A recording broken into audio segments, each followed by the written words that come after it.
What's up guys, my name's Dave Underkoffler, I'm the editor of Autolist.com. Today we're testing the 2021 Chevy Tahoe, one of the most popular full-size SUVs on the market.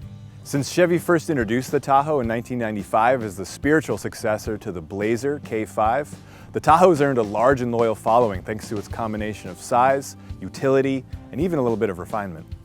While the Tahoe competes against other large SUVs like the Nissan Armada and the Toyota Land Cruiser and Sequoia, it's really Ford's Expedition that is the main rival. Ford launched the new Expedition in 2018, and it's been eating into Chevy's sales lead ever since. Eager to hold on to that sales crown, Chevy has upped the ante in this new Tahoe. It has a new suspension design out back that allows a lot more interior space. There are 3 different engine options, and there's a host of new tech and safety features inside. Let's check it out. Now, as you can tell, Chevy went bigger, sleeker, and bolder for this new Tahoe. It has a more sophisticated look that also hides new dimensions. The wheelbase is about 5 inches longer, and the overall length grew by just under 7 inches. So what's under the hood? Well, the Tahoe we're testing is the High Country Edition, which means it has the optional 6.2-liter V8 engine. This one makes 420 horsepower and 460 pound-feet of torque. It's paired with a 10-speed automatic transmission in either rear-wheel drive or four-wheel drive. Most Tahoes will come with a 5.3-liter V8 that Chevy uses in a variety of its trucks. Here it will make 355 horsepower and 383 pound-feet of torque. It too has the 10-speed automatic transmission in either rear-wheel drive or four-wheel drive. And for the first time on the Tahoe, Chevy will offer a diesel. It's a 3-liter turbo diesel that makes 277 horsepower and 460 pound-feet of torque. Now, we haven't tested it yet on the Tahoe, but we've driven it in a variety of Chevy and GMC trucks, and it's always impressive. But while the addition of the optional larger V8 and the turbo diesel are big news, it's not the biggest news on this Tahoe. The biggest news is back here. That's because Chevy updated the rear suspension design on this generation of Tahoe. Previous models had what was called a live axle and leaf spring setup. This one uses an independent rear suspension, and what that allows you to do is lower the load floor and increase cargo space. In fact, there's 10 extra cubic feet of cargo space behind the third row on this model as opposed to previous models. There is up to 30 extra cubic feet if you fold all the seats, and those measurements also dwarf its rival Ford Expedition. In addition to the extra cargo space, this Tahoe now has 3 inches of extra legroom in the second row and 10 inches of extra legroom in the third row. Now, I'm 6'1", and I can sit behind myself in each of these seats more than comfortably for a long road trip. That's a pretty cool feature. Also, you'll notice that we've got 2 captain's chairs here. So this particular Tahoe is a 7-seater, but lower grade models do come with a bench seat, making the Tahoe an 8-seater. Now up front, one of the first things you notice is that Chevy has done away with the column shifter for the transmission, and instead now they use buttons here on the dashboard. While it's nice to save space like that, using the buttons takes a little getting used to. Elsewhere around the cabin, there's a lot more glass space, so it feels more open and airy, and that was a deliberate move by Chevy. Also helping things is the panoramic sunroof, which is an option on our tester. There are also some cool features that Chevy has built into this Tahoe. One of the first ones is this optional power sliding center console. A nice little trick in here is that this space down here locks when you have the car in valet mode for extra security. There's a cool little storage space right here, which is the perfect size for hand sanitizer.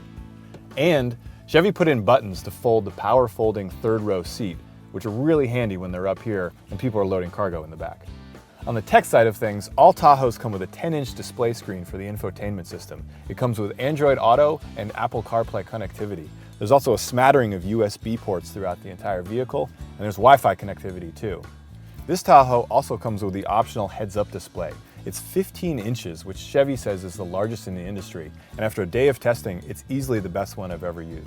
Chevy also offers a rear seat entertainment system with a screen on either of the seats here. This option, which is part of the tech package, allows users to watch the same content on both screens or different content. And there's a cool feature using the vehicle's navigation system. A user back there can type in a destination in the nav system and then send it up front where the driver can accept or reject it. Now, in terms of safety, all Tahoes will come with pre-collision alert, automatic pedestrian braking, rear park assist, and automatic emergency braking. Unfortunately, the Tahoe doesn't come with the level of active safety tech that you would expect on an SUV that costs $60,000, $70,000, or even $80,000. Things like adaptive cruise control, lane keep assist, and blind spot monitoring are either optional or not even offered on some lower trim levels. This High Country Edition starts at $73,000, but you still have to add the $3,300 tech package to get adaptive cruise control. That's a feature that comes on sedans that cost a third of this vehicle's price.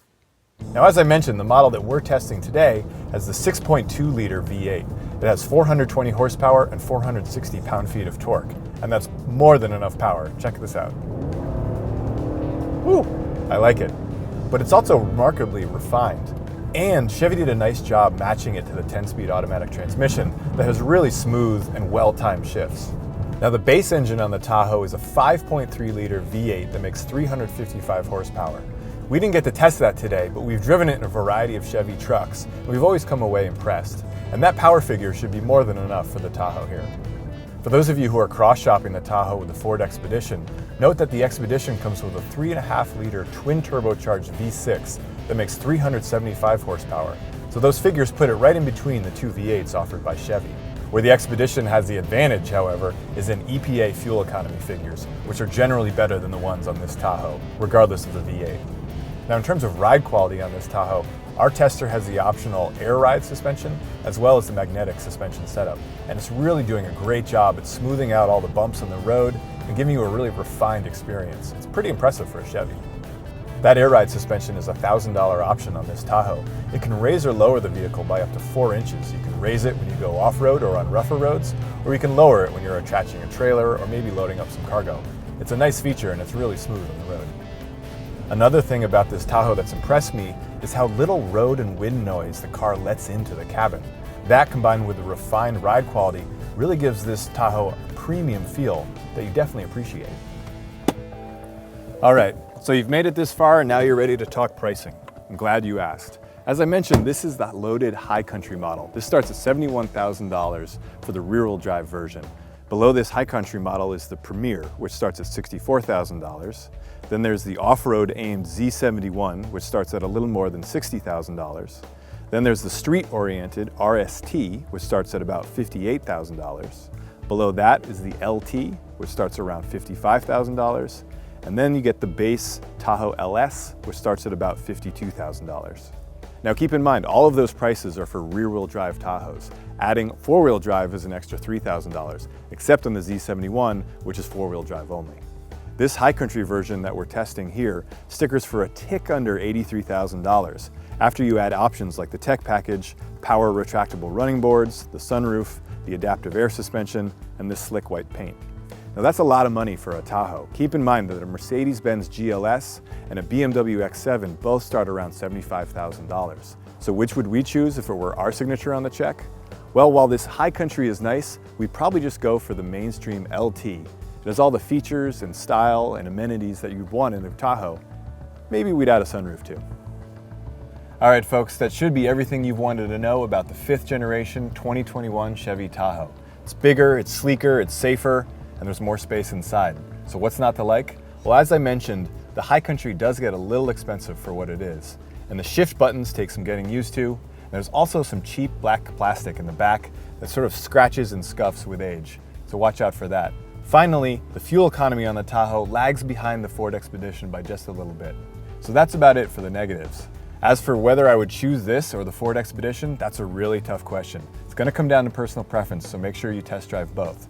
If I had to pick, I'd probably pick this Tahoe. It's newer, it's got a lot of space inside, and I've been really impressed with the refinement on it.